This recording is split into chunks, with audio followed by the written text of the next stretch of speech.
Now then, what do we have here? Hand-drawn images of a popular character condensed into a time-lapse. 1080p resolution clip uploaded to a global video sharing platform, and yes, I do believe there is a calm, intelligent-sounding narration performed by the subject matter of this particular piece of online storytelling. Since it's obvious what's happening here, I'm Sherlock Holmes, and this is clearly my Draw My Life. So let's continue. The game is on.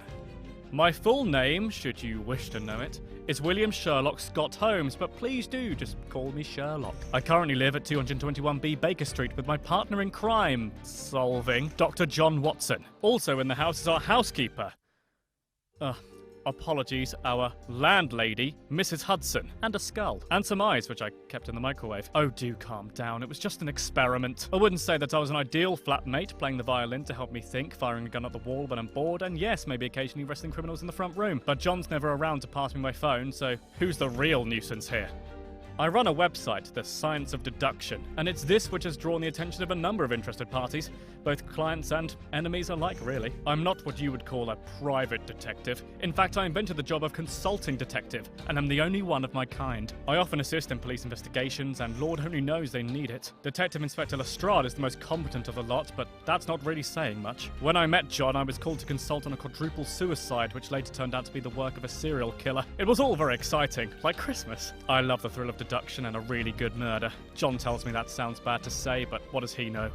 Here's where I'm told I should discuss a big event in my life. Well, no event comes bigger than my dealings with my arch-nemesis. No, not Mycroft, though our feud is ongoing and totally legitimate.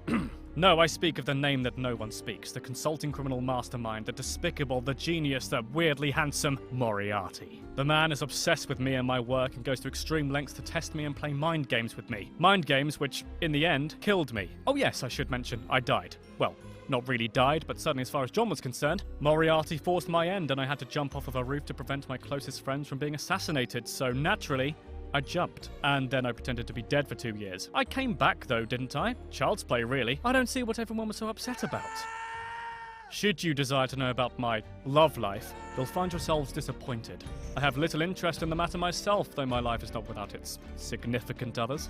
First and foremost is, of course, John. We are often mistaken for a couple, and I go to no lengths to correct that mistake. I care deeply for the man and have deduced that the feeling is mutual. We make a great team and great friends. I was even best man at his wedding. And then, of course, there's the woman. Ah, yes, the elusive and dangerous Irene Adler, as formidable an opponent as Moriarty himself. But, in the end, less of a threat and more of an intellectual sparring partner. And I couldn't help but notice, because noticing is what I do, that by her dilated pupils and elevated pulse, she clearly developed some attachment to me. She even used my name in her phone password.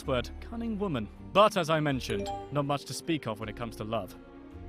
Well, to conclude, which trivia should I share with you? Perhaps that I often refer to myself as a high-functioning sociopath, as opposed to a psychopath, which is a title that others have adorned me with. When I was younger, I had a dog called Redbeard, so named because I also was determined to be a pirate, something which Mycroft will no doubt delight in repeating to you. Perhaps I should share that whilst I'm incredibly observant, and often a damn sight more intelligent than anybody else, John will not hesitate to point out that I may have forgotten that the Earth goes around the sun. I just don't find that very important. I have a master's degree in chemistry, I take my coffee black with 2 sugars, and believe it or not, I very much enjoy dancing. And that is all you're getting from me for now. If you'd like to know more, you need only observe and deduce. For as with all things, the facts are right in front of your eyes, should you have the wit to see them. All that's left is to thank you for watching my Draw My Life.